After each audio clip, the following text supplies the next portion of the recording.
আসসালামু আলাইকুম। কেমন আছেন আপনারা? আশা করি আপনারা ভালো আছেন।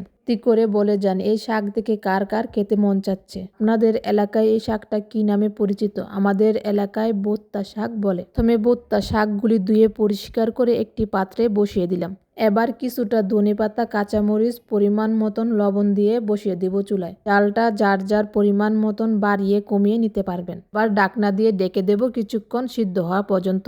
ক্ষণ পর ঢাকনাটা খুলে একটু নেড়ে চেড়ে দিয়ে আবারও অল্প সময়ের জন্য একটু ডেকে দেব ভালোভাবে সিদ্ধ হওয়া পর্যন্ত। এবার রসুনের কোয়া ছিলে রসুনগুলো একটু থেতো করে নেব। রসুনগুলো একটু বাড়িয়ে দিতে হবে। এই শাকে রসুন একটু বাড়িয়ে দিলে খেতে মজা হয়, অনেক সুস্বাদু লাগে। আর থেতো করা রসুনগুলো শাকের মাঝে দিয়ে ভালো করে সবকিছু একসাথে মিশিয়ে নেব। রসুন দেওয়ার পরে শাকের পানি যতক্ষণ ভালোভাবে না শুকায় ততক্ষণ নেড়ে চেড়ে ভালো করে শাকের পানিটা শুকিয়ে নেব। এই শাক রান্নায় যদি পানি থাকে তাহলে শাক রান্না ভালো হবে না, খেতেও মজা লাগবে না। এই শাকটা কার কার পছন্দ, কে কে খেয়েছেন একটু বলে যাবেন। আমার অনেক পছন্দ।